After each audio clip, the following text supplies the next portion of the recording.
नमस्कार जय हिंद दोस्तों, एक बार पुनः आप सभी साथियों का स्वागत करता हूं ऑनलाइन इंस्टीट्यूट जीतू जी क्लासेज यूट्यूब प्लेटफॉर्म पर।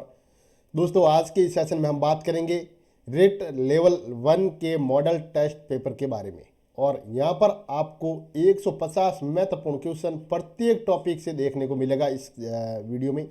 और ये जो 150 क्वेश्चन है दोस्तों, ये आपके 10 अगस्त को जो जारी हुआ था पाठ्यक्रम यानी कि सिलेबस 2022, 10 अगस्त 2022 को जो पाठ्यक्रम जारी हुआ उसके अकॉर्डिंग सिलेबस के अनुसार यहाँ पर आपको 150 महत्वपूर्ण क्वेश्चन देखने को मिलने वाले हैं। तो वीडियो आपके लिए बहुत ही हेल्पफुल होने वाला है। और हाँ, वीडियो पूरा देखने के बाद अगर आपको अच्छा लगे तो लाइक और शेयर करना ना भूले भाई। और जो लोग चैनल पर पहली बार विजिट हुए हैं तो वो चैनल को सब्सक्राइब जरूर कर दीजिएगा। जैसे कि बात करें अपन यहाँ पर पहले क्वेश्चन की, तो दोस्तों आपके इस सेशन का पहला क्वेश्चन है, निम्न में से कौन सा विकल्प सही सुमेलित नहीं है। जो सही सुमेलित नहीं है उसको यहाँ पर आपको बताना है। तो हमेशा क्वेश्चन को वही पूरा पढ़े और उसके बाद में ही आंसर को लगाएं, क्योंकि निम्न में से कौन सा विकल्प सही है या सही नहीं है, असत्य है, सत्य है, इस प्रकार से जो युग्म असुमेलित है, सुमेलित है, तो क्वेश्चन को पूरा पढ़ने के बाद ही आप ऑप्शन को लगाएं। तो यहाँ पर आपको जो सही सुमेलित नहीं है वो बताना है। तो देखें, बात करें अपन यहाँ पर तो राजस्थान का सबसे उत्तरी गांव, तो दोस्तों राजस्थान का सबसे उत्तरी गांव कोना गांव है, बिल्कुल राइट है दोस्तों। राजस्थान का दक्षिणतम गांव बोरकुंड गांव है, बिल्कुल राइट है। राजस्थान का पूर्वतम गांव की बात करें तो ये जगमोहनपुरा गांव है, ये भी राइट है, ये भी राइट है, ये भी राइट है। लेकिन राजस्थान का 25वीं गांव ये श्योपुर नहीं है भाई। तो राजस्थान का जो 25वीं गांव है जैसलमेर के सम तहसील में कटरा गांव है भाई। कौन सा गांव है? कटरा। कटरा गांव है जैसलमेर का, वो राजस्थान का सबसे 25वीं गांव है, ध्यान रखना भाई। नेक्स्ट क्वेश्चन की बात करें, यानी कि अपना इस क्वेश्चन का जो राइट ऑप्शन है ऑप्शन नंबर डी यहाँ पर सही ऑप्शन है भाई। अगला क्वेश्चन है, राजस्थान के अंतर्राष्ट्रीय तथा अंतर राज्यीय सीमा को स्पर्श करने वाले जिलों की संख्या कितनी है। यानी कि आपको बताना है कि राजस्थान के अंतर्राष्ट्रीय और अंतर्राज्यीय सीमा को स्पर्श करने वाले जो जिलों की संख्या यहाँ पर आपको बतानी है। तो बात करेंगे दोस्तों, यहाँ पर देखें 21 नहीं है, 18 नहीं है, 25 जिले हैं राजस्थान के ऐसे जो अंतर्राष्ट्रीय और अंतर्राज्यीय सीमा को स्पर्श करते हैं। कितने जिले हैं भाई? 25 जिले हैं, ध्यान रखना। ऑप्शन नंबर सी इस क्वेश्चन का हमारे यहाँ पर राइट है। अगला क्वेश्चन की बात करें तो गलत युग्म का चयन करें भाई। गलत युग्म का आपको यहाँ पर चयन करना है इस क्वेश्चन में। तो देखें, बात करें अपन, सर्वाधिक आंधियों वाला जिला श्री गंगानगर, बिल्कुल राइट है दोस्तों। सर्वाधिक आर्द्रता वाला स्थान झालावाड़ नहीं है, यानी कि गलत युग्म का जो चयन करना है। तो गलत युग्म है अपना ऑप्शन नंबर बी, राज्य का बरखो यानसन जो है माउंट आबू, बिल्कुल राइट है दोस्तों। सर्वाधिक तापांतर वाला जिला है सुरू डिस्ट्रिक्ट आपका ये। तो ऑप्शन नंबर बी की बात करेंगे अपन यहाँ पर राइट ऑप्शन के लिए, ऑप्शन नंबर बी इस क्वेश्चन का राइट ऑप्शन है। अगला क्वेश्चन है, देखें, थारनवेट के जलवायु वर्गीकरण के अनुसार गलत कूट की पहचान करें, बताएं भाई। यानी कि थारनवेट के जलवायु वर्गीकरण के अनुसार जो गलत यहाँ पर है जो युग्म, उसकी मतलब यहाँ पर पहचान करनी है आपको। देखें यहाँ पर बात करें अपन तो देखिए CAW डूंगरपुर, बिल्कुल राइट है दोस्तों। DAW की बात करें यहाँ पर टोंक, DBW श्री गंगानगर है, लेकिन EAD पाली नहीं है भाई, ये है आपके। बात करें अपन तो देखिए बाड़मेर जैसलमेर और जो देखिए बाड़मेर पूरा है, बाड़मेर जैसलमेर और जोधपुर।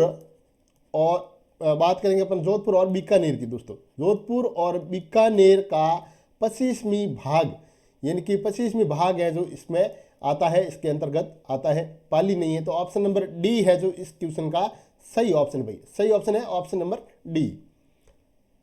निम्नलिखित में से कौन सा बांध माही बजाज सागर परियोजना का हिस्सा नहीं है। जो नहीं है वो आपको बताना है, यानी कि निम्न में से कौन सा बांध है जो माही बजाज सागर परियोजना का हिस्सा नहीं है, वो आपको यहाँ पर इस क्वेश्चन में बताना है। तो बात करेंगे दोस्तों, देखें कागदी पिकअप बांध, तो भाई कागदी पिकअप बांध तो यहाँ पर इसका हिस्सा है।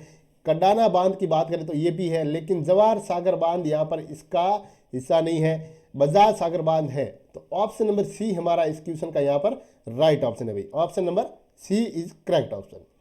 अगला क्वेश्चन देखिए आप, निम्नलिखित में से कौन सा बांध कोटा में स्थित नहीं है, यानी कि कोटा में जो बांध स्थित नहीं है वो आपको यहाँ पर बताना है। देखें जो बांध कोटा में स्थित नहीं है उसकी बात करें तो देखिए जवाहर सागर बांध कोटा में है, हरीश चंद्र सागर बांध कोटा में है, रामगढ़ बांध कोटा में नहीं है, ध्यान रखना। सावन भादो बांध की जो बांध की बात करें तो ये भाई कोटा में है। तो ऑप्शन नंबर सी इस क्वेश्चन का यहाँ पर राइट ऑप्शन है, ऑप्शन नंबर सी। अगला क्वेश्चन है देखिए, कौन सा कथन सही नहीं है, यानी कि कौन सा कथन सही नहीं है वो आपको यहाँ पर बताना भाई। जो कथन सही नहीं है उसके बारे में यहाँ पर बताना। देखें शुष्क सागवान के वन दक्षिणी राजस्थान में पाए जाते हैं, तो बिल्कुल पाए जाते हैं। राजस्थान में वनों के लिए कुल 10 मंडल बनाए गए, तो दोस्तों राजस्थान में वनों के लिए कुल 10 मंडल यहाँ पर नहीं बनाए गए हैं। तो जो सही नहीं है यानी कि ऑप्शन बी हमारा यहाँ पर सही नहीं है। उदयपुर मंडल में देखें उदयपुर और राजसमंद जिले आते हैं, बिल्कुल आते हैं। राजस्थान के जिन प्रदेशों में वर्षा 50 से 80 सेमी के मध्य होती हैं वहाँ अधिकांश मिश्रित पतझड़ वाले वन पाए जाते हैं, तो बिल्कुल सही ऑप्शन है ये भी। तो हम बात करेंगे ऑप्शन नंबर बी की, ऑप्शन नंबर बी हमारा इस क्वेश्चन का राइट ऑप्शन है जो सही नहीं है। अगला क्वेश्चन की बात करें तो राजस्थान में अशोक विहार मर्ग वन कहाँ स्थित है, बताएं भाई। राजस्थान में अशोक विहार मर्ग वन कहाँ पर स्थित है, जयपुर, टोंक, सवाई माधोपुर या फिर उदयपुर। बच्चे आप भी साथ में कमेंट करते रहे और पूरा वीडियो देखने के बाद 150 में से कितने क्वेश्चन आपको आते थे ये मेरे को कमेंट बॉक्स में कमेंट करके ज़रूर बताइएगा। और इस वीडियो में 150 क्वेश्चन जो हैं ये आपके सिलेबस के अनुसार प्रत्येक टॉपिक से लिए गए क्वेश्चन हैं, तो आपके लिए बहुत ही हेल्पफुल साबित होगा। तो बात करेंगे अपनी राजस्थान में अशोक विहार मर्ग वन कहाँ स्थित है, तो भाई ये है आपके जयपुर में। कहाँ पर है भाई, जयपुर में। ऑप्शन नंबर ए की बात करते हैं अपन इस क्वेश्चन में राइट ऑप्शन के। नेक्स्ट क्वेश्चन की बात करें तो देखें राजस्थान में भूरी मिट्टी कहाँ पाई जाती है, तो दोस्तों आपको इस क्वेश्चन में बताना है कि राजस्थान में भूरी मिट्टी कहाँ पाई जाती है। तो बनास नदी के बहाव क्षेत्र में दोस्तों है जो आपके भूरी मिट्टी पाई जाती है। ऑप्शन नंबर ए हमारा इस क्वेश्चन का यहाँ पर सही ऑप्शन है भाई। फिर बात करें देखें अटल भूजल योजना। दोस्तों अटल भूजल योजना किसकी सहायता से चल रही है, बताएं भाई। तो दोस्तों अपन बात करेंगे यहाँ पर देखिए भारत सरकार, तो बिल्कुल भारत सरकार की सहायता से चल रही है। विश्व बैंक, बिल्कुल विश्व बैंक की सहायता से भी ये चल रही है। तो हम कह सकते हैं कि भारत तथा विश्व बैंक इन दोनों की सहायता से ये जो है अटल भूजल योजना जो है चल रही है, दोनों की सहायता से, भारत सरकार और विश्व बैंक। तो ऑप्शन नंबर कौन सा राइट हो गया भाई, तो ऑप्शन नंबर सी हमारा इस क्वेश्चन का यहाँ पर सही ऑप्शन है। अगला क्वेश्चन है केज कल्चर योजना। दोस्तों केज कल्चर योजना ध्यान करना भाई, देखें केज कल्चर योजना राजस्थान के किस बांध में चलाई जा रही है, बताएं। माही बजाज सागर, बिसलपुर बांध, जवाहर सागर बांध या फिर पौंग बांध, बताएं भाई सही ऑप्शन इसमें कौन सा होगा। तो दोस्तों केज कल्चर योजना है ये आपके जो है माही बजाज सागर बांध में चलाई जा रही है। मैं क्वेश्चन को पूरा पढ़ने के बाद 4-5 सेकंड का जो टाइम मैं आपको दे रहा हूँ ये ओनली फॉर आपके लिए, और उस दौरान आप अपने दिमाग में भी क्वेश्चन लगा सकते हैं कि भाई इसका ये राइट है, या फिर आप कमेंट बॉक्स में आप कमेंट भी करते जाए साथ में कि भाई इसका ये है जो ऑप्शन राइट है। अगला क्वेश्चन की बात करें यहाँ पर अपन, तो देखिए निम्न में से कौन सी फसल खरीफ की नहीं है, यानी कि निम्न में से कौन सी फसल है ये खरीफ की नहीं है वो आपको यहाँ पर बताना है। देखें निम्न में से कौन सी फसल खरीफ की है, तो आप ऐसा पड़ गया जो कपास है मान लो ऐसे, तो आप लगा के आ जाओगे उसको, लो भाई ये आपका राइट, लेकिन आप उसको गलत कर दोगे। मैं बार बार आपको यही कहता हूँ क्वेश्चन को हमेशा पूरा पढ़ने के बाद उसका आंसर है जो लगाए। तो दोस्तों आपको यहाँ पर बताना है कि भाई खरीफ की फसल जो नहीं है वो बतानी है, जो नहीं है। तो देखें बात करें, देखिए कपास खरीफ की फसल है, अरंडी जो है तिल है, कपास अरंडी तिल ये खरीफ की फसल है, लेकिन यहाँ पर मसूर है तो ये खरीफ की फसल यहाँ पर नहीं है। तो राइट ऑप्शन होगा दोस्तों ऑप्शन नंबर अपना 1 नंबर का जो ऑप्शन है ये यहाँ पर सही ऑप्शन है भाई। अगला क्वेश्चन देखिए अपन बात करें यहाँ पर तो देखें असत्य कथन का चयन कीजिए। दोस्तों आपको असत्य कथन का यहाँ पर चयन करना है। तो देखें असत्य कथन का जो चयन करना है, तो राजस्थान की कार्य सहभागिता दर, दोस्तों राजस्थान की कार्य सहभागिता दर की यहाँ पर बात करें तो 43.6% है। ठीक है भाई, तो ये अपना ऑप्शन नंबर 1 सही है। फिर बात करें राजस्थान का लिंगानुपात राष्ट्रीय औसत से कम है, बिल्कुल कम है। 2011 की जनगणना के अनुसार राजस्थान के सभी जिलों का लिंगानुपात 1000 से कम है, बिल्कुल कम है 1000 से। तो ये भी सी भी ऑप्शन राइट है। राजस्थान में जन्म के समय जीवन प्रत्याशा जो दर है आपकी, ये 69.4 वर्ष है, नहीं है भाई, यानी कि 69.4 वर्ष नहीं है। तो ऑप्शन नंबर डी की बात करते हैं दोस्तों यहाँ पर असत्य कथन के लिए। किसके लिए भाई? असत्य कथन के लिए ऑप्शन नंबर डी हमारा यहाँ पर राइट है। फिर बात करें अपन राजस्थान में जनगणना 2011 के अनुसार बाल लिंगानुपात 0 से 6 वर्ष तक कितना है, ये आपको इस क्वेश्चन में यहाँ पर बताना है भाई। तो बात करेंगे दोस्तों अपन देखें 0 से 6 वर्ष तक आपको बताना है।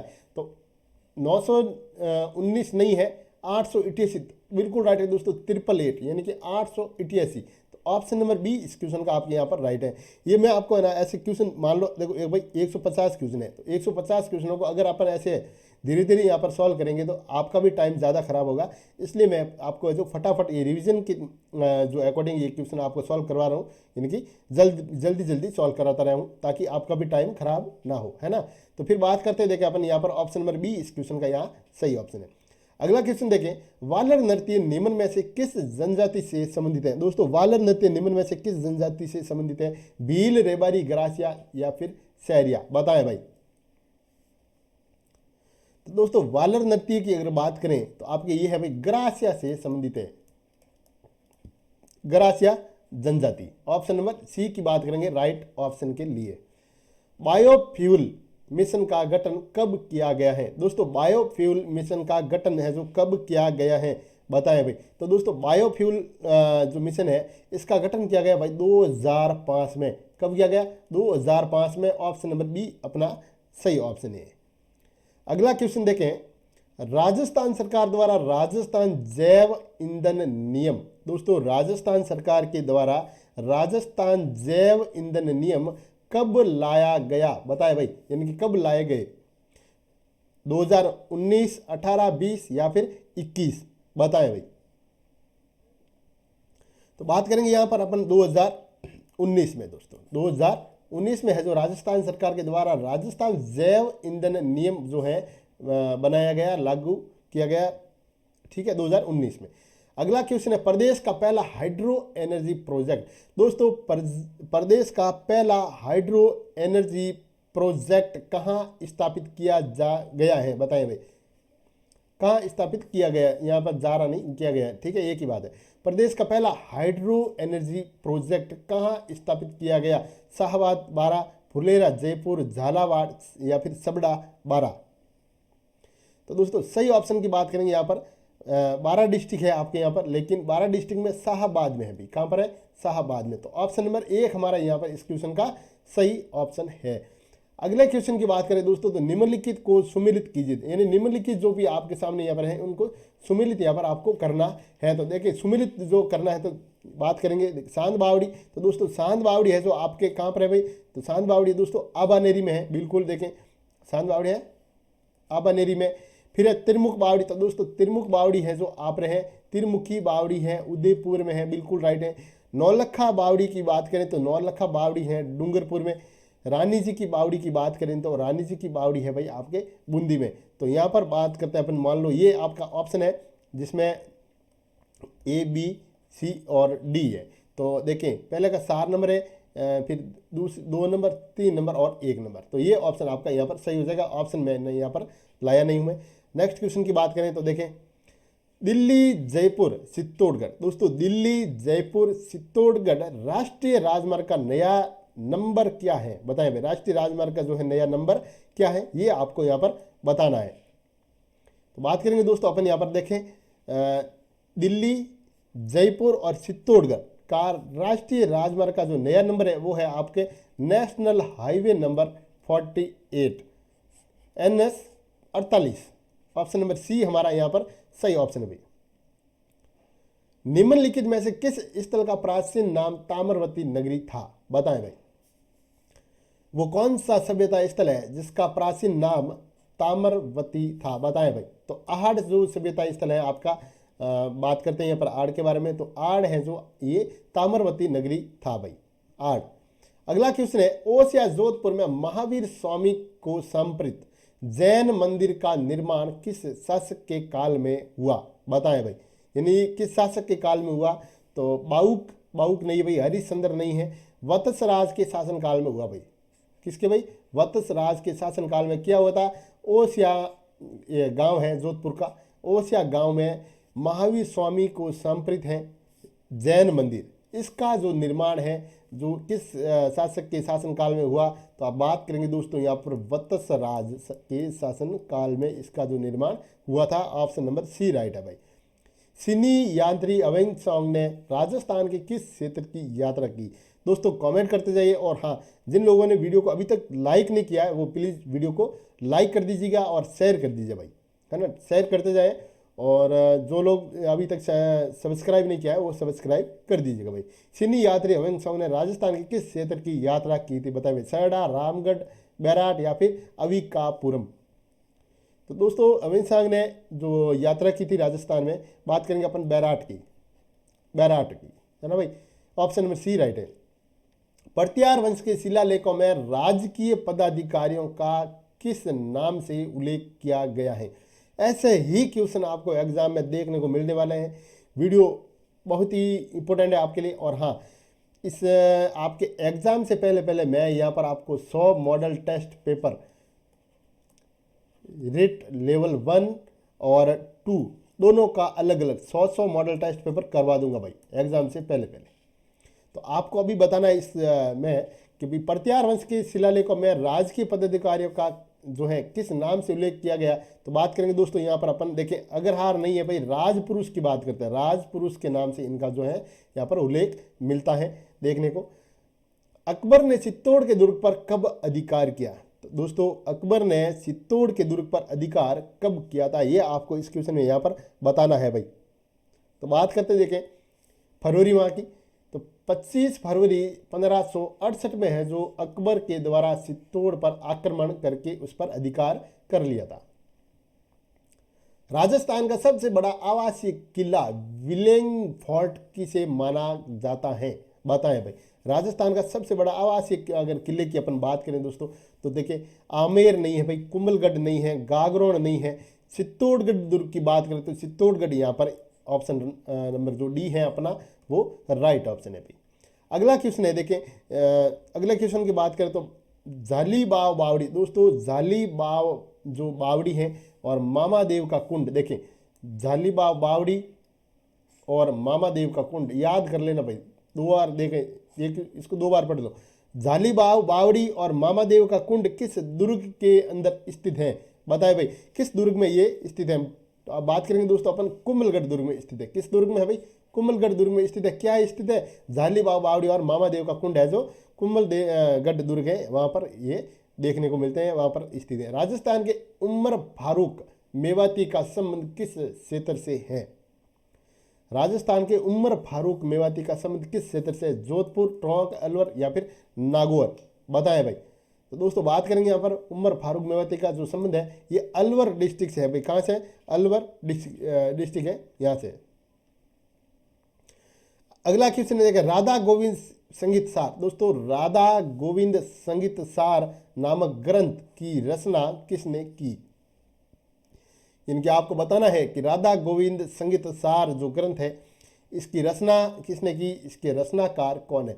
मथुरा लाल नहीं भाई, जमुना प्रसाद नहीं भाई, देवर्षि भट्ट। तो दोस्तों देवर्षि भट्ट है जो इसके क्या भाई रचनाकार है, राधा गोविंद संगीत सार की रचनाकार देवर्षि भट्ट, याद कर लेना।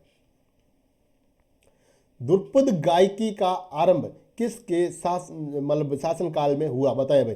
द्रुपद गायकी का जो आरंभ है दोस्तों किसके शासन काल में हुआ है, यहाँ पर ये आपको यहाँ बताना है। तो देखो बात करें फतेह सिंह के नहीं भाई, जगत सिंह नहीं, राव मालदेव नहीं, तो राजा मान सिंह के जो समय में द्रुपद गायकी का आरंभ हुआ था, राजा मान सिंह के समय में। ऑप्शन नंबर डी हमारा यहाँ पर राइट ऑप्शन है।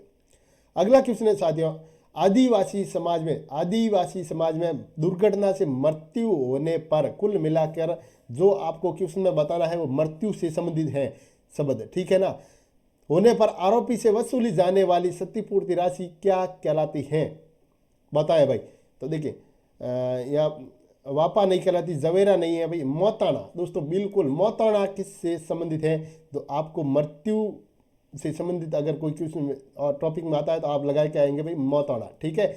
अगला क्वेश्चन बात करें अपन, आदिवासियों की बात चल रही थी, निम्नलिखित विकल्पों में से सत्य कथन का चयन करना है। दोस्तों निम्नलिखित में से जो सत्य कथन है उसका यहाँ पर आपको चयन करना है। तो देखिए भाई, राजस्थान में वैष्णव धर्म का सर्वप्रथम उल्लेख, दोस्तों राजस्थान में वैष्णव धर्म का सर्वप्रथम उल्लेख ईसा पूर्व 2री सदी के गोसुंडी शिलालेख में मिलता है, याद कर लेना। मंडोर से प्राप्त, यहाँ ऑप्शन नंबर ए राइट है भाई, हाँ बिल्कुल सही है। जो सत्य कथन का चयन करना आपने को, ये सत्य है भाई। देखें, मंडोर से प्राप्त गुप्तकालीन शिला फलकों पर कृष्ण की लीलाओं का चित्रण प्राप्त हुआ है, बिल्कुल हुआ है दोस्तों, राइट ऑप्शन है। वैष्णव मतावलंबी पशु बलि के विरोधी हैं तथा भक्ति व नृत्य पर बल देते हैं, बिल्कुल राइट है, ऑप्शन नंबर सी। तो आप कह सकते हैं कि उपरोक्त सभी कथन यहाँ पर सत्य है, सही है, क्या है भाई, सत्य है। ऑप्शन नंबर डी हमारा इस क्वेश्चन का राइट ऑप्शन है। अगला क्वेश्चन देखें भाई, जयपुर स्थित, दोस्तों जयपुर में स्थित है गलता जी, किस संप्रदाय की यहाँ पर प्रमुख पीठ है, ये आपको बताना है। तो देखिए शाक्त जो संप्रदाय, पाशोपन संप्रदाय, रामानुज संप्रदाय, नाथ संप्रदाय। तो बात करेंगे दोस्तों अपन यहाँ पर रामानुज संप्रदाय की। जयपुर में गलता जी है, वहाँ पर जो संप्रदाय की पीठ है वो है रामानुज संप्रदाय। अगला क्वेश्चन है, राजस्थान के विभिन्न स्थानों से प्राप्त मुद्राओं के संबंध में कौन सा कथन सही नहीं है। जो कथन सही नहीं है वो आपको यहाँ पर बताना है भाई। देखें, रैंक जो है टोंक की खुदाई से 3075 चांदी के पंचमार्क सिक्के प्राप्त हुए, बिल्कुल हुए। कहाँ से भाई, रैंक टोंक से। राजस्थान की स्वतंत्र मुद्रा शैली गद्या सिक्के नाम से जानी जाती थी, गद्या सिक्के नाम से नहीं जानी जाती थी। ऑप्शन नंबर बी हमारा यहाँ पर जो है सही नहीं है, जो ऑप्शन नंबर बी है, ठीक है, ध्यान करना। बयाना भरतपुर से गुप्त शासकों की सर्वाधिक स्वर्ण मुद्राएं मिली हैं, बिल्कुल ये राइट है। रंगमहल हनुमानगढ़ से आहत मुद्राएं तथा कुषाणकालीन मुद्राएं प्राप्त हुई है, तो बिल्कुल हुई है भाई। तो ऑप्शन नंबर बी की बात करते हैं दोस्तों, यहाँ पर अपन गलत ऑप्शन के लिए, यानी कि जो सही नहीं है, तो अपना राइट ऑप्शन होगा ऑप्शन नंबर बी, यहाँ पर करेक्ट ऑप्शन है। अगला क्वेश्चन देखें आप, चौहान वंश के किस शासक के काल में देवबोध और धर्मघोष, चौहान वंश के किस शासक के काल में देवबोध, दोस्तों देवबोध और धर्मघोष नामक प्रसिद्ध विधान हुए थे, बताएं भाई। विग्रराज द्वितीय, अर्णोराज, विग्रराज चतुर्थ या पृथ्वीराज प्रथम। तो दोस्तों बात करेंगे चौहान वंश के अर्णोराज के समय की बात करते हैं। यहाँ पर अर्णोराज के टाइम में धर्मघोष और देवबोध नामक प्रसिद्ध विधान हुए थे। ऑप्शन नंबर बी की बात करते हैं भाई।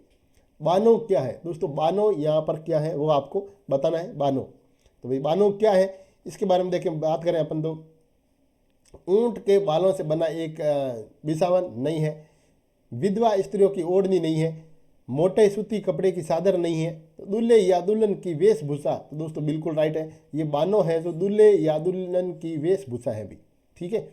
अगला क्वेश्चन देखें आप, मेवाड़ के किस शासक के काल में साउंड शैली का प्रादुर्भाव हुआ, बताएं भाई। तो मेवाड़ के दोस्तों बात करते हैं अपन, यहाँ पर मेवाड़ का नाम आता ही आप यहाँ पर लगाते हैं महाराणा प्रताप को भाई। महाराणा प्रताप के शासनकाल में जो है साउंड शैली का प्रादुर्भाव हुआ है। ऑप्शन नंबर ए हमारा इस क्वेश्चन का यहाँ पर सही ऑप्शन है भाई।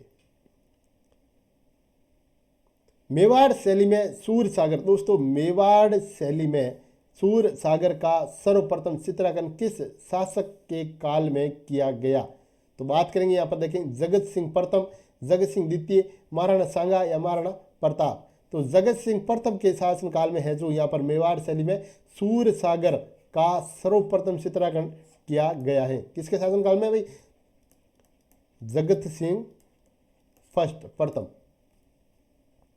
अगला क्वेश्चन है भ्रमण गीत। दोस्तों भ्रमर गीत तथा शुक्र क्षेत्र महात्म्य का चित्रांकन महाराणा राज सिंह के समय, तो देखें भ्रमर गीत और शुक्र क्षेत्र महात्म्य का जो चित्रांकन हुआ है ये किसके शासनकाल में हुआ था? बात करेंगे महाराणा राज सिंह के शासनकाल में हुआ था।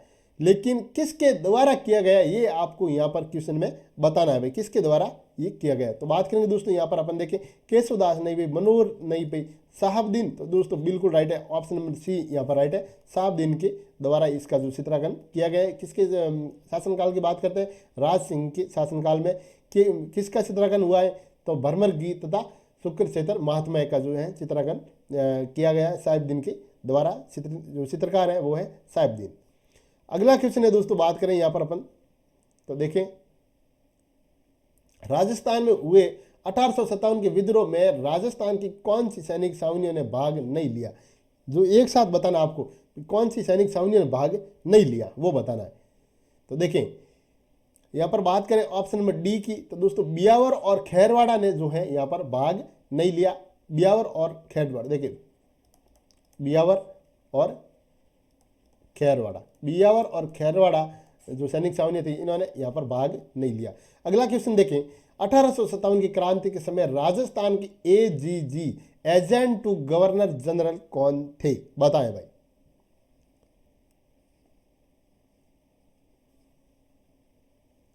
एजीजी का मतलब होता है एजेंट गवर्नर जनरल। तो देखिए बात करें यहाँ पर तो जॉर्ज पैट्रिक लॉरेंस कौन थे भाई? जॉर्ज पैट्रिक लॉरेंस हैं जो यहाँ पर राजस्थान के एजीजी थे 1857 की क्रांति के समय। अगला क्वेश्चन है दोस्तों यहाँ पर देखें संयुक्त वृत्तर राजस्थान की राजधानी किसे बनाया गया है? बताएं भाई, संयुक्त वृत्तर राजस्थान की राजधानी किसे बनाया गया है? जयपुर, उदयपुर, कोटा या फिर जोधपुर? तो दोस्तों सही ऑप्शन की बात करें यहाँ पर अपन, तो सही ऑप्शन है आपके ऑप्शन नंबर जो है ए, जयपुर। आप भी साथ में कमेंट करते जाए भाई। दक्षिणी राजस्थान के छोटे राज्यों को एकीकृत करने के लिए, दोस्तों दक्षिणी राजस्थान के छोटे राज्यों को एकीकृत करने के लिए किसने हाड़ौती संघ के निर्माण का प्रस्ताव रखा? बताएं भाई किसने? तो भोगीलाल पांड्या नहीं भाई, हीरालाल शास्त्री नहीं है, बी एन गॉडगिल नहीं है, तो भीम सिंह। तो दोस्तों ऑप्शन नंबर बी जो है डी अपना राइट है, भीम सिंह। राजस्थान की सभी रियासतों को मिलाकर राजस्थान यूनियन का गठन करने हेतु, देखिए राजस्थान की सभी रियासतों को मिलाकर राजस्थान यूनियन का गठन करने हेतु 25 जून 1946 को राजपूताना, मालवा तथा गुजरात के निरसों का सम्मेलन किसने बुलाया? बताएं भाई। भूपाल सिंह, केसरी सिंह, उदय भान सिंह या उक्त में से इनमें से कोई नहीं। दोस्तों इनका जो संयुक्त सम्मेलन जो बुलाया गया है वो है भाई भूपाल सिंह के द्वारा इनका जो है सम्मेलन बुलाया गया। ऑप्शन नंबर ए हमारा इस क्वेश्चन का यहाँ पर राइट है। निम्न में से कौन सी बोली 25वीं राजस्थान में नहीं बोली जाती है? बताएं भाई, निम्न में से कौन सी बोली 25वीं राजस्थान में नहीं बोली जाती है? यानी कि ये जो 25वीं एरिया है राजस्थान का, ये है आपका उत्तर, ठीक है, ये है पूर्व है और ये दक्षिण, और ये पश्चिम। इस एरिया में जो बोली नहीं बोली जाती है वो यहाँ पर बताने तक, ढूंढाड़ी यहाँ पर नहीं बोली जाती, हाड़ौती नहीं जाती, मेवाती भी यहाँ पर बोली नहीं जाती हैं। तो आप कह सकते हैं उपरोक्त सभी बोलियाँ हैं जो यहाँ पर यानी कि 25वीं राजस्थान में नहीं बोली जाती हैं। अगला क्वेश्चन है देखें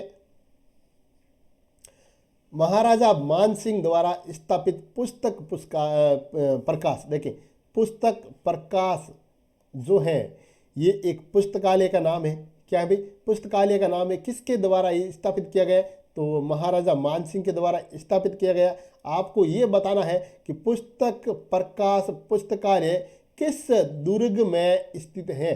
बताएं भाई किस दुर्ग में स्थित है। बात करेंगे अपन दोस्तों यहाँ पर देखें आमेर जयपुर नहीं है भाई, तारागढ़ अजमेर में नहीं है, तो कहाँ पर भाई? मेहरानगढ़ जोधपुर में। तो बिल्कुल राइट है दोस्तों, मेहरानगढ़ जोधपुर में ये है जो यहाँ पर स्थित है। अगले क्वेश्चन की यहाँ पर बात करें तो देखें राजस्थानी भाषा साहित्य एवं संस्कृति अकादमी, दोस्तों राजस्थानी भाषा साहित्य संस्कृति अकादमी कहाँ स्थित है? बताएं, जोधपुर, बीकानेर, उदयपुर या फिर जयपुर। तो दोस्तों बात करेंगे यहाँ पर अपन सही ऑप्शन की, बीकानेर में। कहाँ पर है भाई? बीकानेर, ऑप्शन नंबर बी हमारा यहाँ पर राइट ऑप्शन है। अगला क्वेश्चन है भाई, बीसल देव रासो किसकी रचना है? दोस्तों बीसल देव रासो है जो किसकी रचना है ये आपको यहाँ पर बताना है। ब्रह्मगुप्त की नहीं है भाई, हरिसेन की नहीं है, नरपति नाल बिल्कुल राइट है, ऑप्शन नंबर सी हमारा राइट है, नरपति नाल की रचना है बीसल देव रासो। देखें यहाँ ध्यान रखना भाई, बीसल देव रासो, बीसल देव रासो किसकी रचना है भाई? तो नरपति नाल की रचना है, ध्यान रखना। अगला क्वेश्चन की बात करें, निम्न में से कौन सा ग्रंथ श्रीधर व्यास की रचना है? निम्न में से कौन सा ग्रंथ है? क्वेश्चन ऐसे आते हैं ना, तब वो कंफ्यूज कर देता है। यानी कि जब आपको यहाँ पर जो असंगत है वो बताना है, यानी कि भाई एक जो है वो यहाँ इसका नहीं है तो ठीक है। अब आपको देखो चार में से एक को सुनना है यहाँ पर कि निम्न में से कौन सा ग्रंथ है जो श्रीधर व्यास की रचना है, वो आपको यहाँ पर बताना है। इनकी श्रीधर व्यास की रचना कौन सी है? तो देखिए बात करें, पहला ऑप्शन है अपने पास राणा मल संत। तो दोस्तों बिल्कुल राइट है, राणा मल संत है जो ये श्रीधर व्यास की रचना है। देखिए निम्न में से कौन सा ग्रंथ श्रीधर व्यास की रचना है, या फिर आप यहाँ पर तीन रचनाएं इनकी दे देते और बता देते भाई श्री कौन से इसकी रचना नहीं है, तो आपको जो नहीं है वो यहाँ पर ऐसे लगानी थी। तो अपना ऑप्शन नंबर ए हमारे यहाँ पर इस क्वेश्चन का सही ऑप्शन है। बुद्धि विलास ग्रंथ के लेखक हैं दोस्तों, बुद्धि विलास जो ग्रंथ है इसके लेखक कौन है भाई? बताएं, कृष्णा आडा नहीं है भाई, बख्तराम शाह। तो दोस्तों बख्तराम शाह है जो इसके लेखक हैं। बुद्धि विलास ग्रंथ के लेखक कौन है भाई? बख्तराम शाह, याद कर लेना भैया। ग्रेट इंडियन बर्ड्स किसे कहते हैं? दोस्तों ग्रेट इंडियन बर्ड्स किसे कहते हैं? कुर्जा, साइबेरियन, गोडावन या फिर सिंकारा। बताएं भाई। तो दोस्तों बात करेंगे अपन यहाँ पर ग्रेट इंडियन बर्ड्स की, तो ये आप गोडावन जो है, गोडावन है, इसको बोलते हैं भाई, गोडावन को। काफी बार रिपीट होता है एग्जाम में, देखिए हल्के में ना ले भाई क्वेश्चनों को। मुख्यमंत्री एकल नारी सम्मान पेंशन योजना, देखें मुख्यमंत्री एकल नारी सम्मान पेंशन योजना के तहत कितने वर्ष या उससे अधिक आयु की विधवा, परित्यागता, तलाकशुदा महिला को राजस्थान की निवासी हो, मतलब ये जो है देखें विधवा, परित्यागता या तलाकशुदा महिला जो राजस्थान की निवासी हो, ये अनिवार्य है, योजना की पात्र है। बताएं भाई, आपको बताना है कितने वर्ष में, वर्ष या उससे अधिक आयु की, या तो कम से कम वो इतने टाइम की हो या इससे भी अधिक हो, तो उसको मतलब बताएं भाई, 18, 21, 35 या फिर 50 साल। तो दोस्तों यहाँ पर बात करेंगे अपन, यहाँ पर देखिए 18 साल की हो या फिर इससे अधिक हो भाई, या इससे अधिक। ऑप्शन नंबर ए हमारा इस क्वेश्चन का यहाँ पर सही ऑप्शन है। अब देखें मुख्यमंत्री एकल नारी सम्मान योजना, दोस्तों मुख्यमंत्री एकल नारी सम्मान जो है योजना के तहत 55 वर्ष से 60 वर्ष की पात्र महिला को प्रति माह पेंशन दे है, कितनी है भाई? तो 750 रुपये, ध्यान रखना कितनी भाई? 750 रुपये प्रति माह इसकी जो पेंशन दे। केंद्र सरकार द्वारा संचालित केंद्रीय पशु प्रजनन केंद्र सूरतगढ़ जो है, देखें केंद्र सरकार के द्वारा संचालित है। किसके द्वारा? केंद्र सरकार के द्वारा संचालित किया है। केंद्रीय पशु प्रजनन केंद्र कहाँ पर है? सूरतगढ़, गंगानगर में है। यहाँ पर दोस्तों किस नस्ल के लिए ये प्रसिद्ध है? राठी, मेवाती, गिर या फिर थार पारकर। बताएं भाई।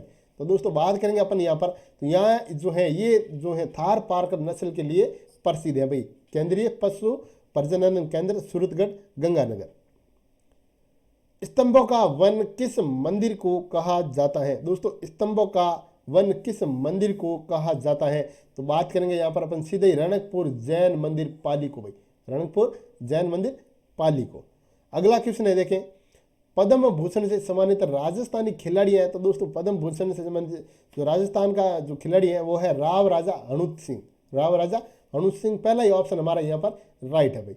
अगला क्वेश्चन देखें, अलवर को किस उपनाम से जाना जाता है? दोस्तों अलवर को किस उपनाम से जाना जाता है।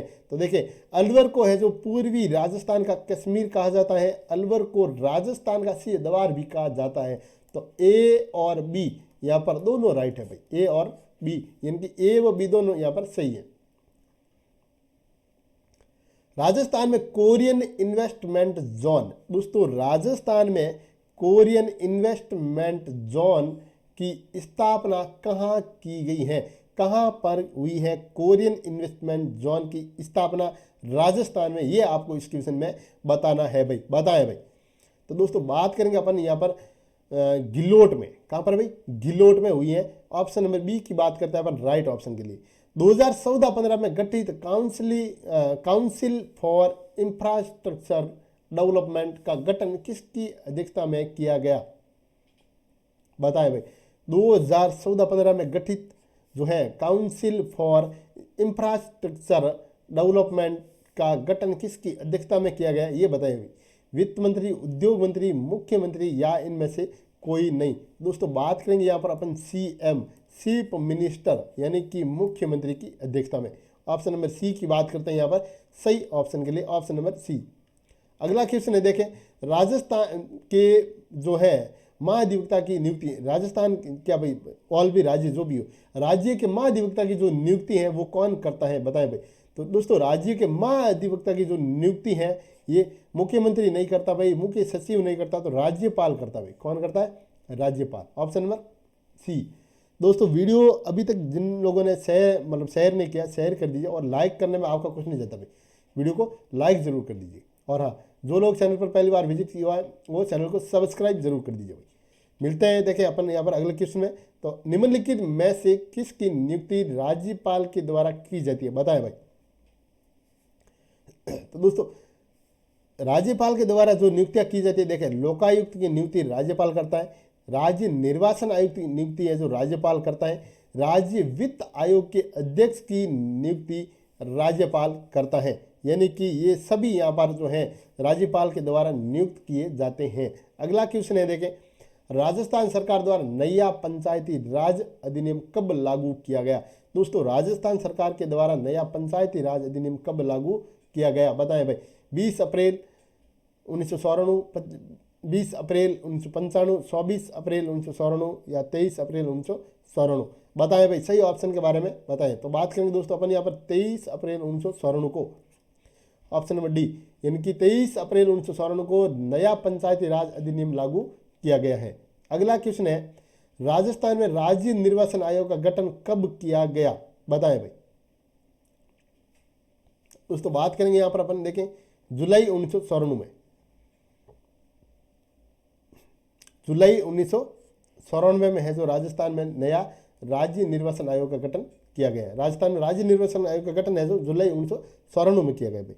देश के असंगठित खाद्य प्रसंस्करण क्षेत्र के उन्नयन के लिए लागू की गई प्रधानमंत्री सूक्ष्म खाद्य प्रसंस्करण उद्योग उन्नयन योजना में केंद्रीयांश और राज्यांश का अनुपात क्या है। अगर देखिए केंद्र और राज्य का अगर कहा जाए तो जहाँ पर आपको 60-40 आता है क्वेश्चन तो ठीक है, और नहीं तो 60-40 जहाँ दिखता है उसको आप लगा दो। ऑप्शन नंबर बी इस क्वेश्चन का यहाँ पर सही ऑप्शन है। केंद्र प्रवर्तित योजना के रूप में प्रदेश में गेहूं एवं दलहन पर राष्ट्रीय खाद्य सुरक्षा मिशन किस वित्त वर्ष में प्रारंभ किया गया था, बताएं भाई। तो किस वित्त वर्ष में ये प्रारंभ किया गया था, तो बात करेंगे दोस्तों अपन 2007-2008 में। ऑप्शन नंबर ए की बात करते हैं यहाँ पर राइट ऑप्शन के। अगला क्वेश्चन देखिए, NEP 2020, NEP 2020 में निम्न में से किन की सिफारिश की गई है, बताएं भाई। निम्न में से किन की सिफारिश यहाँ पर की गई वो आपको यहाँ पर बताना है भाई। तो देखें पाठ्यक्रम सामग्री में कटौती बिल्कुल राइट है दोस्तों। आप एक भाषावाद नहीं है, अनुभवात्मक शिक्षा बिल्कुल यहाँ पर है, विद्यार्थियों का समग्र विकास बिल्कुल, और छात्रों के स्व आंकलन को प्रोत्साहन ये भी है। तो देखें 1, 3, 4 और 5 ये जिसमें है वो राइट है भाई, सिफारिश की गई है। तो देखें 1, 3, 4, 5 ऑप्शन नंबर सी हमारा इस क्वेश्चन का राइट है। या फिर आपको पूछा जाता है कि NEP 2020 में निम्न में से किन की सिफारिश नहीं की गई है, नहीं की गई है, तो आप बताते हैं यहाँ पर ऑप्शन नंबर 2, यानी कि केवल 2। तो केवल 2 को आप यहाँ पर राइट करते हैं, जो नहीं की गई होता तो। अगला क्वेश्चन देखे भाई, बहुभाषिता को नई शिक्षा नीति में किस रूप में समावेशित किया गया है, बताएं। तो देखिए, अधिगम में रुकावट के रूप में, तो दोस्तों अधिगम में रुकावट के रूप में नहीं है, तो शिक्षा में पूंजी के रूप में, तो बिल्कुल राइट है दोस्तों। ऑप्शन नंबर बी की बात करते हैं, कक्षा में देखें, नहीं सॉरी, कक्षा में पूंजी के रूप में, तो बिल्कुल राइट है, कक्षा में पूंजी के रूप में, ऑप्शन नंबर बी। यानी कि बहुभाषिता को नई शिक्षा नीति के किस रूप में समावित किया गया है, तो कक्षा में पूंजी के रूप में, ऑप्शन नंबर बी इस क्वेश्चन का राइट ऑप्शन नंबर बी।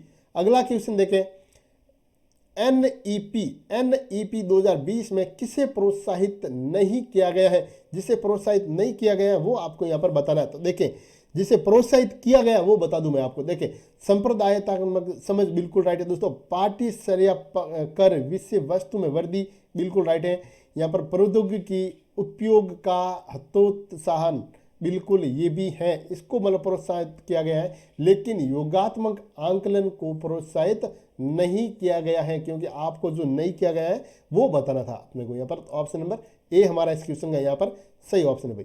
अगला क्वेश्चन है दोस्तों, एनईपी 2020 के तहत केंद्र और राज्य सरकारों के सहयोग से देश की जीडीपी का कितना हिस्सा शिक्षा के क्षेत्र पर व्यय किया जाएगा, 2%, 3.4% या 4.56% या फिर 6%, बताएं भाई। तो दोस्तों, देश की जीडीपी का कितना हिस्सा शिक्षा के क्षेत्र पर व्यय किया जाएगा, तो 6% भाई, कितना 6%, यानी कि ऑप्शन नंबर अपना जो है डी इस क्वेश्चन का राइट है। देखिए, अगला क्वेश्चन है, कथन है, तो कथन एक आपको कहता है कि मानव संसाधन विकास मंत्रालय का नाम परिवर्तित कर अब शिक्षा मंत्रालय कर दिया गया है, बिल्कुल राइट है दोस्तों। इनके मानव संसाधन विकास मंत्रालय का नाम परिवर्तित कर अब शिक्षा मंत्रालय कर दिया गया है, तो बिल्कुल ये सही है। शिक्षा मंत्रालय का नाम वर्ष 1978 में बदलकर मानव संसाधन विकास मंत्रालय कर दिया गया था, नहीं भाई। तो ऑप्शन नंबर केवल एक सही है, बिल्कुल राइट है दोस्तों, केवल कथन एक सही है, ऑप्शन नंबर ए हमारा यहाँ पर राइट है भाई। अगला क्वेश्चन देखें, नेक्स्ट क्वेश्चन है आपके सामने यहाँ पर। तो बात करें यहाँ, देखिए, विद्यालय प्रबंधन समिति के बारे में राज्य सरकार के आदेश 10 मई मूल विधान में संशोधन संयुक्त शासन सचिव द्वारा कब किया गया, बताएं भाई। यानी कि विद्यालय प्रबंधन समिति के बारे में राज्य सरकार के आदेश 10 मई को जो है मूल विधान संशोधन संयुक्त शासन सचिव द्वारा कब जो है किया गया, तो बात करेंगे दोस्तों अपन 21 जून 2016 को। कब भाई, 21 जून 2016 को। मेंस में ऐसे ही क्वेश्चन आने वाले हैं भाई, ध्यान रखना, रेट मेंस में। सक्षम योजना का संबंध है, तो दोस्तों सक्षम योजना का संबंध किससे है भाई, तो देखें, बालिकाओं को तकनीकी शिक्षा प्रदान करने से नहीं भाई, बालिकाओं की हस्तशिल्प में दक्षता बढ़ाने से नहीं, कॉलेज में कैंप्स जो है प्लेसमेंट से नहीं भाई, लड़कियों के लिए आत्मरक्षा प्रशिक्षण से बिल्कुल राइट है दोस्तों, लड़कियों के लिए आत्म जो रक्षा प्रशिक्षण से सक्षम योजना का संबंध है, ऑप्शन नंबर डी राइट है भाई, ऑप्शन नंबर डी इसके जो है सही ऑप्शन है। अब देखें, राजस्थान में नो बैग डे, दोस्तों राजस्थान में नो बैग डे मनाया जाता है, तो कब भाई, तो राजस्थान में जो नो बैग डे, यानी कि इस दिन जो है विद्यार्थी जो है स्कूल का बैग है जो वो साथ में लेकर नहीं जाते हैं, कब, तो महीने के प्रत्येक शनिवार को, सप्ताह के प्रत्येक शनिवार को जो है, यानी कि जो भी महीने का शनिवार होगा, चाहे 5 हो चाहे 4 हो चाहे जितने भी, उस दिन शनिवार के दिन जो है ये नो बैग डे जो है मनाया जाता है। अगला क्वेश्चन देखें भाई, प्राथमिक जो है प्रारंभिक शिक्षा में कक्षा 1 से, दोस्तों कक्षा 1 से कक्षा 5, कक्षा देखिए 1 से कक्षा 5 नहीं सॉरी कक्षा 1 से 8 तक की शिक्षा सम्मिलित है, बिल्कुल राइट है दोस्तों, कक्षा 1 से 8 तक की जो है शिक्षा सम्मिलित है। प्रारंभिक शिक्षा में कक्षा 1 से कक्षा 8 तक की शिक्षा सम्मिलित है, तो ऑप्शन नंबर ए हमारा यहाँ पर राइट होगा, ऑप्शन नंबर ए। देखिए, प्राथमिक शिक्षा की बात ही तो हाँ ठीक है, फिर अगला क्वेश्चन है भाई आपके सामने, देखें यहाँ पर, विद्यालय प्रबंधन समिति और कार्यकारिणी समिति के संबंध में कौन सा कथन सही है? जो कथन सही है वो आपको यहाँ पर बताना है, जो सही है वही। तो देखें सही कथन है, पहला ऑप्शन है अपने सामने, कार्यकारी समिति के अध्यक्ष, उपाध्यक्ष और सदस्य सचिव सभी विद्यालय प्रबंधन समिति के समान है। तो बिल्कुल राइट है, ये है। देखें दोनों समितियों में अध्यक्ष उपाध्यक्ष अलग अलग होते हैं लेकिन सदस्य सचिव एक ही होता है। नहीं भाई, दोनों समितियों में अध्यक्ष उपाध्यक्ष समान होते हैं लेकिन सदस्य सचिव अलग होते हैं। नहीं, कार्यकारिणी समिति के अध्यक्ष उपाध्यक्ष और सदस्य सचिव सभी विद्यालय प्रबंधन समिति में से जो है अलग होते हैं। नहीं होते भाई। तो ऑप्शन नंबर ए है हमारा यहाँ पर राइट ऑप्शन है भाई, option number A is correct option. अगला देखें, RTE 2009 की कौन सी धारा ये दर्शाती है कि प्रत्येक माता पिता या संरक्षण का ये कर्तव्य होगा कि वह आसपास के विद्यालय में प्रारंभिक शिक्षा के लिए अपनी संतान या प्रतिपाल्य को प्रवेश दिलाएं। बताएं भाई वो धारा कौन सी है, उस धारा का नाम बताना आपको, वो धारा कौन सी है। तो वो धारा है दोस्तों जो है, देखें धारा 10 में ये प्रावधान है भाई। ऑप्शन नंबर सी हमारा यहाँ पर सही ऑप्शन है। अगला क्वेश्चन है, बच्चों के लिए मुफ्त एवं अनिवार्य शिक्षा का अधिकार अधिनियम 2009 के किस भाग को बच्चों के लिए निःशुल्क एवं अनिवार्य शिक्षा का अधिकार अधिनियम 2019 द्वारा संशोधित किया गया है? बताएं भाई कौन सा भाग? तो दोस्तों भाग नंबर 16 की यहाँ पर बात करते हैं, भाग 16। अगला क्वेश्चन देखें, शिक्षा का अधिकार अधिनियम 2009 के मानव मानकों के अनुसार प्राथमिक स्तर कक्षा 1 से 5 तक के 200 छात्रों के लिए शिक्षकों की संख्या कितनी होगी? तो देखिए कक्षा 1 से 5वीं के लिए जो 200 छात्रों के लिए शिक्षकों की संख्या होगी वो होगी भाई 6। कितनी? 6 संख्या होगी, ध्यान रखना। RTE एक्ट दोस्तों, RTE एक्ट 2009 के अंतर्गत कक्षा 6 से 8 उस प्राथमिक स्तर तक शिक्षक छात्र संख्या अनुपात कितना है? तो 1:35 है भाई, ध्यान रखना 1:35। ऑप्शन नंबर 1 हमारा यहाँ पर राइट है। अगला क्वेश्चन देखिए भाई, किस संविधान संशोधन के तहत अनुच्छेद 21 क में 6 से 14 साल के आयु वर्ग वाले सभी बच्चों के लिए निःशुल्क एवं अनिवार्य शिक्षा का प्रावधान किया गया है? बताएं भाई। तो बात करेंगे दोस्तों अपन 86वां संविधान संशोधन हुआ था 2002 में, उसमें है जो ये जो संशोधन किया गया है। ऑप्शन नंबर बी राइट है भाई। राष्ट्रपति द्रौपदी मुर्मू ने किस अभियान का वर्चुअल शुभारंभ 9 सितंबर 2022 को किया जिसमें राज्यपाल कलराज मिश्र भी वीडियो कॉन्फ्रेंसिंग के माध्यम से शामिल हुए? बताएं भाई। बात करेंगे अपन यहाँ पर देखें तो प्रधानमंत्री टीबी मुक्त भारत अभियान, प्रधानमंत्री टीबी मुक्त भारत अभियान। अगला क्वेश्चन देखें, जैव विविधता और वन परिदृश्यों के संस्करण जो है संरक्षण के लिए हरित कृषि परियोजना ग्रीन एग्रीकल्चर प्रोजेक्ट में राज्य के किन जिलों का चयन किया गया है? बताएं भाई, राज्य के किन जिलों का यहाँ पर चयन हुआ है वो बताना था। देखिए बात करेंगे अपन दोस्तों जैसलमेर और बाड़मेर का भाई। किसका भाई? जैसलमेर और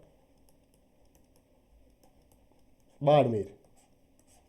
ऑप्शन नंबर सी हमारा यहाँ पर राइट है। अगला क्वेश्चन है, राज्य कौशल पोर्टल को कब प्रारंभ किया गया? तो दोस्तों राज्य कौशल पोर्टल को कब प्रारंभ किया गया बताएं भाई। तो बात करेंगे अपन 5 जून 2020 को भाई, 5 जून 2020 को याद कर लेना भाई ये क्वेश्चन। फिर देखिए अगला क्वेश्चन है आपके सामने, यहाँ पर बात करते हैं अपन यहाँ पर अगले क्वेश्चन की। तो देखें, राज्य मंत्रिमंडल ने 27 अगस्त 2022 को राजस्थान हस्तशिल्प नीति 2022 का अनुमोदन किया? बिल्कुल किया भाई, ऑप्शन नंबर 1 राइट है, कथन नंबर 1। फिर बात करते हैं, इस नीति के अनुसार हस्तशिल्पियों को सशक्त बनाते हुए राज्य के विकास में उनकी भागीदारी सुनिश्चित कर विलुप्त हो रही हस्तकलाओं को पुनर्जीवित करने का प्रयास किया जाएगा? बिल्कुल किया जाएगा, सही है। प्रत्येक वर्ष अगस्त माह में राष्ट्रीय स्तर के हस्तशिल्प सप्ताह का आयोजन किया नहीं जाएगा। इसमें है किया जाएगा लेकिन नहीं किया जाएगा। ऑप्शन नंबर 3 यहाँ पर सही नहीं है। तो केवल एक सत्य नहीं भाई, केवल कथन 1 व 2 सत्य है, तो बिल्कुल राइट है दोस्तों, कथन 1 व 2 यहाँ पर सत्य है भाई। अगला क्वेश्चन है, देखें अपन देखें तो 13 जनवरी 2022 को जारी भारत वन स्थिति रिपोर्ट कब जारी हुई? 13 जनवरी 2022 को जारी भारत वन स्थिति रिपोर्ट 2021 के अनुसार राजस्थान में कुल वनावरण कितना है? तो राजस्थान में कुल वनावरण है दोस्तों 16,656.96 वर्ग किलोमीटर। ऑप्शन नंबर सी यहाँ पर अपना राइट है।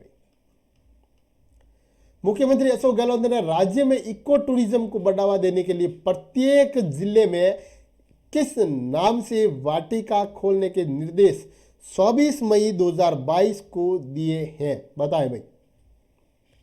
तो बात करेंगे दोस्तों अपन लव कुश वाटिका, ध्यान रखना लव कुश वाटिका। अगला क्वेश्चन है 25 जनवरी 2022 को प्रदेश में राष्ट्रीय मतदाता दिवस मनाया गया। कब भाई? 25 जनवरी 2022 को प्रदेश में राष्ट्रीय मतदाता दिवस मनाया गया।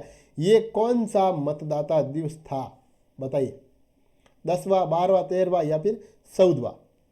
तो ये दोस्तों 12वां जो मतदाता दिवस था, 12वां। अगला क्वेश्चन देखें, नेक्स्ट क्वेश्चन है भारतीय नौसेना के प्रोजेक्ट 17A फ्रिगेट के किस 5वें स्टील्थ युद्धतोप को मुंबई के मझगांव डाक शिप बिल्डर्स लिमिटेड में 11 सितंबर 2022 को लॉन्च किया गया? तो देखिए, बात करेंगे अपन INS Taragiri, INS Taragiri. Option number C की बात करते हैं, यहाँ पर ए सी है और ये है आपका यहाँ पर बी। ऑप्शन नंबर सी हमारा यहाँ पर राइट है भाई।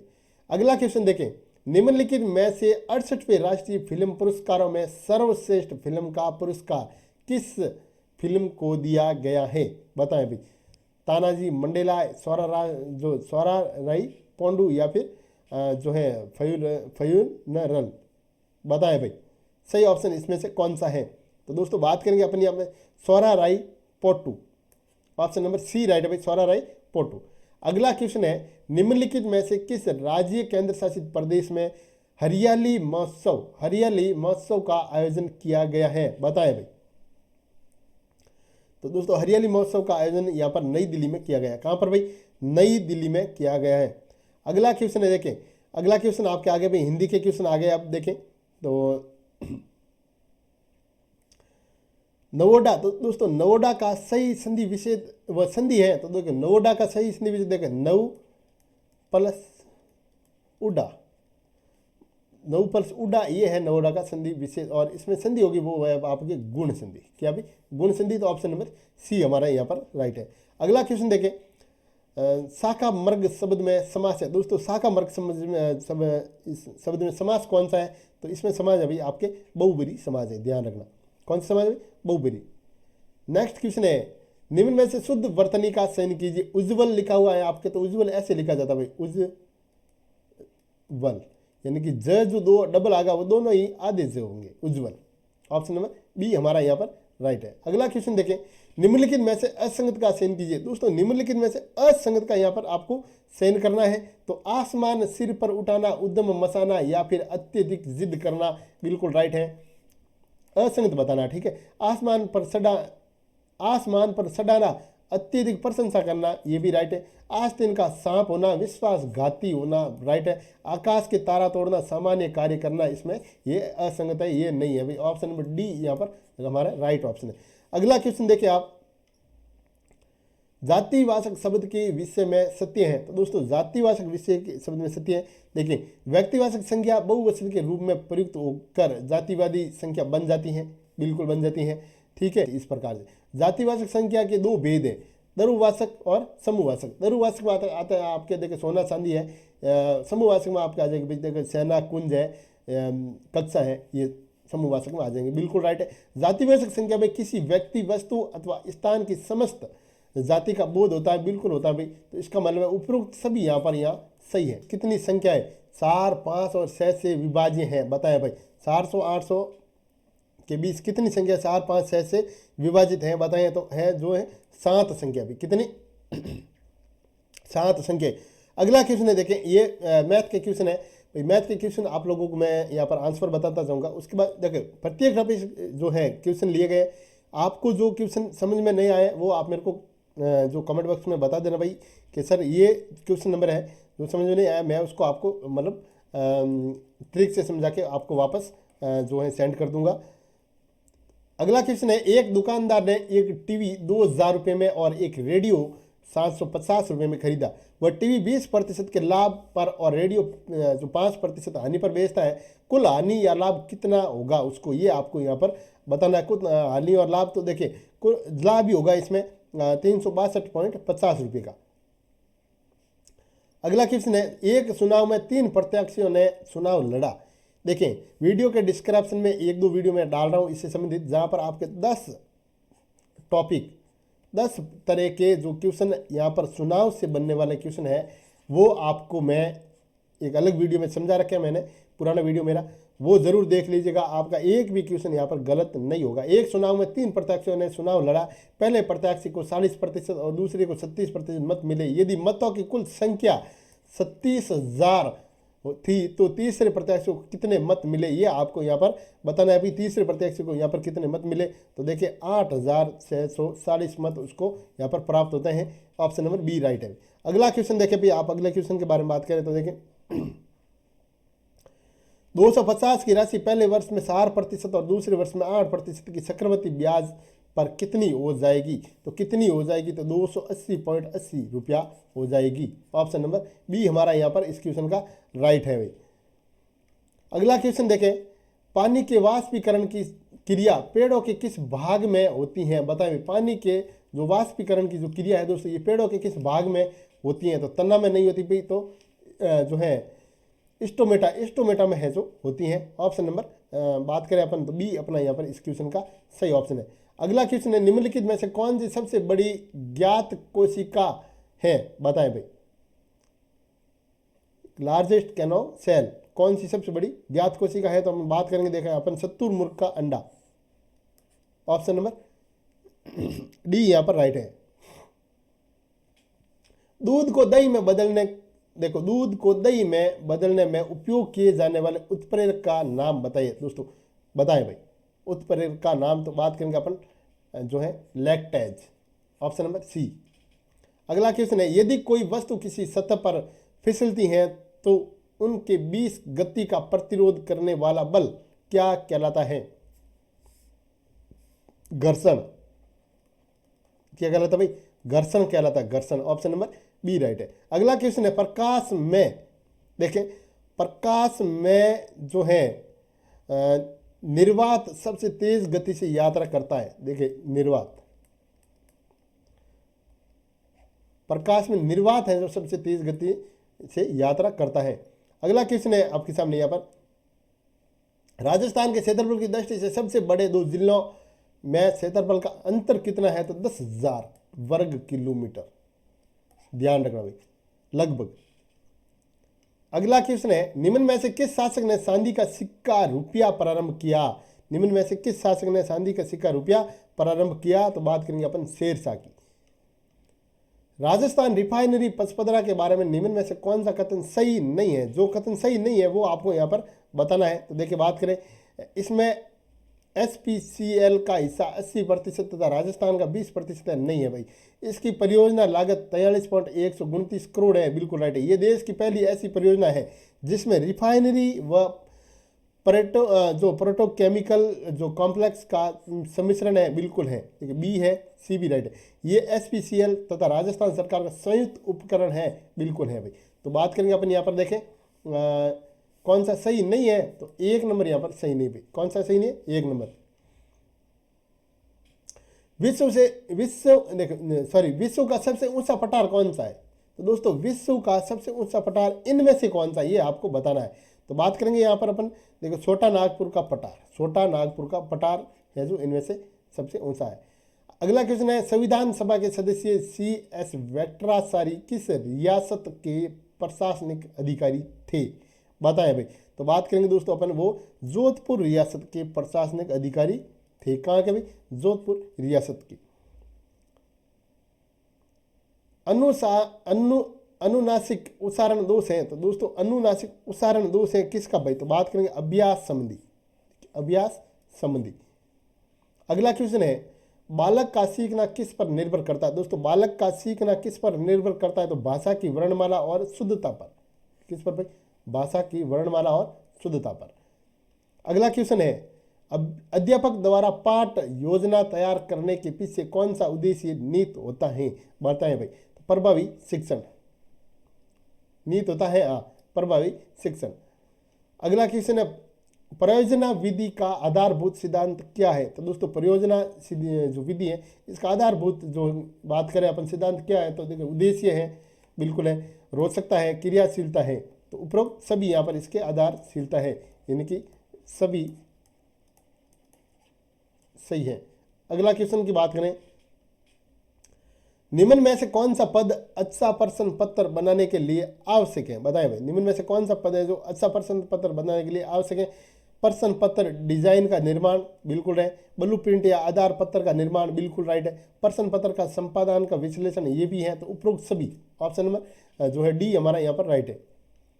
अगला क्वेश्चन है देखें, कागज कटिंग तथा मॉडलों का प्रयोग प्रमुख रूप से किया जा सकता है तो गणित के प्रत्ययों को प्रमाणित व स्पष्ट करने में, ऑप्शन नंबर सी राइट है। अगला क्वेश्चन है, निम्न में से अंक गणित शिक्षण की कौन सी विधि है? तो दोस्तों निम्न में से अंक गणित शिक्षण की कौन सी विधि है ये आपको यहाँ पर बतानी है। तो खेल विधि है। कौन सी विधि है? खेल विधि है। अगला क्वेश्चन है, गणित शिक्षण में सहायक सामग्री का उपयोग है? तो देखिए पाठ को आकर्षण व रुचिकर बनाना, बिल्कुल है। छोटी कक्षाओं के बालकों के विकास के लिए भी है। मंदबुद्धि व प्रतिभाशाली बालकों के लिए यह बहुत आवश्यक है, यानी कि उपरोक्त सभी यहाँ पर सही है। अगला क्वेश्चन है, विद्यालय में सीमित साधन होने पर शिक्षक द्वारा किस विधि के विज्ञान का प्रभावशाली शिक्षण किया जा सकता है? तो संभाषण प्रदर्शन विधि से, संभाषण प्रदर्शन विधि से। अगला क्वेश्चन है, निम्न में से किस विधि का विज्ञान शिक्षण के ऐतिहासिक क्रम में अत्यधिक उपयोग होता है? तो संभाषण विधि, ऑप्शन नंबर डी इसमें भी राइट है भाई। अगला क्वेश्चन है, विज्ञान विषय के शिक्षण में शिक्षण विधि का चुनाव किस पर निर्भर करता है? बताएं भाई, किस पर निर्भर करता है? बात करेंगे अपन शिक्षक की योग्यता पर, शिक्षक की योग्यता पर। अगला क्वेश्चन है, विज्ञान शिक्षण का ऐतिहासिक दृष्टिकोण मानव चिंतन से किस रूप में सम्मिलित है? मानव शिक्षण किस रूप में सम्मिलित है? बात करेंगे अपन देखें कर्मिक विकास। क्या भाई? कर्मिक विकास। विद्यालय में पाठ्य पुस्तक का महत्वपूर्ण स्थान किस कारण है? ये प्रस्तावित पाठ्यक्रम पूरा करती है? तो बिल्कुल है भाई, ऑप्शन नंबर एक राइट है। अगला क्वेश्चन है, इकाई योजना विधि के जन्मदाता कौन थे? तो दोस्तों इकाई योजना विधि के जो जन्मदाता थे वो थे भाई मॉरिसन। कौन थे भाई? मॉरिसन, याद रखना। निम्न में से सामाजिक विज्ञान की सबसे सजीव व प्रभावशाली शिक्षण विधि का क्या नाम है? तो इनका नाम की बात करेंगे दोस्तों अपन, तो देखें नाम है भाई कथा कारक विधि, कथा कारक विधि, डी राइट है। अगला क्वेश्चन है, छात्र निम्न में से किस विधि में अधिक क्रियाशील बने रहते हैं? बताएं भाई, छात्र निम्नलिखित में किस विधि में अधिक क्रियाशील बने रहते हैं? तो बात करेंगे अपन यहाँ पर पर्यटन विधि। किसमें भाई? पर्यटन विधि की बात यहाँ पर करते हैं। अगला क्वेश्चन देखें, प्राचीन काल के किस विद्वान ने शिक्षा को शारीरिक, मानसिक तथा बौद्धिक विकास की प्रक्रिया माना है? तो प्लेटो ने। किसने माना? प्लेटो ने। अध्यापकों और विद्यालयों के द्वारा किशोरों के लिए नहीं किया जाना चाहिए, नहीं किया जाना चाहिए, क्या नहीं किया जाना चाहिए? बात करें किशोर मनोविज्ञान की अवहेलना करना, ये नहीं किया जाना चाहिए। बाकी देखें उचित व्यवहार करना, व्यावसायिक शिक्षा प्रदान करना, बिल्कुल है। उचित जो है यौन शिक्षा प्रदान करना भी है, व्यवहार करना, लेकिन डी है जो यहाँ पर अपना सही नहीं है। अगला क्वेश्चन देखिए, अपनी पुस्तक एडोलेसेंस में किसने कहा? ये एडोलेसेंस नाम से एक पुस्तक है, अपनी पुस्तक यानी उसके खुद की पुस्तक है एडोलेसेंस में किसने कहा? किशोरावस्था एक नया जीवन है, व्यक्ति जब इसमें प्रवेश करता है तो अपने जीवन की शुरुआत करता है। ये मतलब पुस्तक है जो किसकी है और किसने ऐसा अपनी पुस्तक में कहा है? बताएं भाई। तो बात करेंगे दोस्तों अपन स्टेनले हॉल ने, किसने भाई, स्टेनले हॉल की पुस्तक है, क्या नाम है, एडोलेसेंस।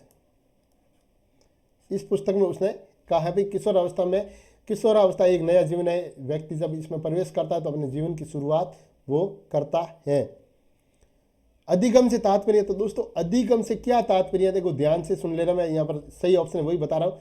देखो अधिगम से तात्पर्य तो प्रत्यक्ष और अप्रत्यक्ष अनुभवों के माध्यमों से व्यवहार में अपेक्षित परिवर्तन करना अधिगम का तात्पर्य है। ऑप्शन नंबर सी राइट है।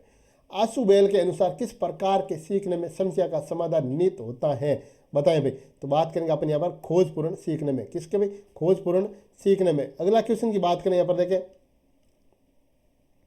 पुरस्कार और दंड का अनुचित प्रयोग अधिगम को बनाता है प्रभावहीन। क्या बनाता है भाई, प्रभावहीन बनाता है। अगला क्वेश्चन है, ऐसी सुरक्षा प्रक्रिया जिसके अंतर्गत कोई व्यक्ति अपने विचारों एवं क्रियाओं को दूसरे व्यक्ति के अनुरूप बनाने का प्रयत्न करता है कहलाती है, तो क्या कहलाती है भाई, तो ये तादात्मीकरण कहलाती है भाई। क्या, तादात्मीकरण कहलाती है। स्पीयरमैन का बुद्धि संबंधी सिद्धांत है, तो दोस्तों स्पीयरमैन का जो बुद्धि संबंधी सिद्धांत क्या है, तो द्वितत्व सिद्धांत। क्या भाई, द्वितत्व सिद्धांत। अगला क्वेश्चन है, एक शिक्षक के कुछ समायोजित होने का कारण है, तो दोस्तों एक शिक्षक के कुछ समायोजित होने का कारण है जो क्या है, बताएं भाई। तो बात करेंगे दोस्तों राजनीति में जो है अस्वाभाविक लिप्तता, ऑप्शन नंबर डी की यहाँ पर बात करते हैं। अगला क्वेश्चन है, एक पिता अपने पुत्र की नाजुक हालत से पूर्ण अवगत होते हुए भी प्राय यही सोचता है कि नहीं ऐसा नहीं हो सकता है। इस उदाहरण में पिता द्वारा जिस प्रतिरक्षा प्रक्रम का उपयोग किया जा रहा है उसे क्या कहते हैं, तो उसे कहते हैं भाई खंडन। क्या कहते हैं,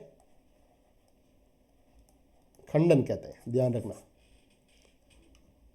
अगला क्वेश्चन है, सत्य कथन का चयन करना है। सत्य कथन का यहाँ पर आपको चयन करना है कि सत्य कथन कौन सा है। राज्य सरकार ने वर्ष 1989 में Rajasthan state computer services RajComp की स्थापना की, बिल्कुल की। राजकॉम्प राज्य सरकार के विभागों को तकनीकी परामर्श प्रदान करने के साथ परियोजनाओं को क्रियान्वित करता है, बिल्कुल करता है। केवल शहरी क्षेत्रों में सूचना प्रौद्योगिकी शिक्षा प्रदान करने के लिए राजस्थान जो नॉलेज कॉरपोरेशन की स्थापना की गई, नहीं भाई नहीं। ऑप्शन नंबर 3 गलत है, 1 और 2 यहाँ पर सही है, यानी कि बी सही है। राजस्थान राज्य डाटा सेंटर RHDC के संदर्भ में कौन सा कथन सत्य है, जो कथन सत्य है वो आपको यहाँ पर बताना है। तो बात करेंगे देखें अपन यहाँ पर, तो ये राज्य के विभागों को सक्षम करने हेतु G2G, G2E और G2B सेवा उपलब्ध करवाता है। तो बिल्कुल ये देखो सेवा उपलब्ध करवाता है, तो ऑप्शन नंबर ए हमारा यहाँ पर सही है। 800 रैंक की कुल क्षमता 4 डाटा सेंटर जोधपुर में स्थापित है, तो जोधपुर में स्थापित ये 800 रैंक की कुल क्षमता 4 डाटा सेंटर जोधपुर में स्थापित नहीं है, तो केवल एक यहाँ पर सत्य है भाई, केवल एक यहाँ पर सत्य है। नेक्स्ट क्वेश्चन की बात करें दोस्तों, तो अगला क्वेश्चन है देखिए आपके यहाँ पर, तो CD रोम किसकी बनी होती है, तो दोस्तों CD रोम ये देखिए CD रोम किसकी बनी होती है यहाँ पर ये आपको बताना है। तो देखिए प्लास्टिक की नहीं है भाई, नायलॉन की नहीं है, एल्यूमिनियम की नहीं, तो पॉलीकार्बोनेट की बनी होती है। किसकी बनी होती है भाई, पॉलीकार्बोनेट की बनी होती है। अगला क्वेश्चन है, राजस्थान डिजीफेस्ट 2022 के संदर्भ में सत्य कथन का चयन करना है। तो सत्य कथन का चयन करना, इस डिजीफेस्ट का आयोजन सूचना एवं प्रौद्योगिकी विभाग राजस्थान सरकार द्वारा किया जाता है, बिल्कुल किया जाता है। भारत में बनाए गए दूसरे कृषि ड्रोन विश्रान का इस डिजीफेस्ट में प्रदर्शन किया गया, नहीं किया गया भाई, तो केवल एक यहाँ पर कथन नंबर 1 सत्य है। अगला क्वेश्चन देखें आप, लास्ट क्वेश्चन है, इस देखें ई दाखिल पोर्टल के संदर्भ में सत्य कथन का चयन कीजिए। तो दोस्तों इस पोर्टल की शुरुआत 28 जनवरी 2022 को राज्य में की गई, बिल्कुल राइट है। इस पोर्टल पर उपभोक्ता अपनी शिकायत उपभोक्ता आयोग के पास ऑनलाइन दर्ज करा सकता है, बिल्कुल करा सकता है। इस पोर्टल को राष्ट्रीय उपभोक्ता आयोग ने विकसित नहीं किया भाई, ठीक है। तो बात करेंगे अपन 1 और 2 नंबर यहाँ पर सत्य है। तो दोस्तों आपने इस पूरे सेशन में 150 महत्वपूर्ण क्वेश्चन देखे, कितने क्वेश्चन आपको आते थे या फिर राइट किए थे, ये आप मेरे को कमेंट बॉक्स में कमेंट करके ज़रूर बताइएगा।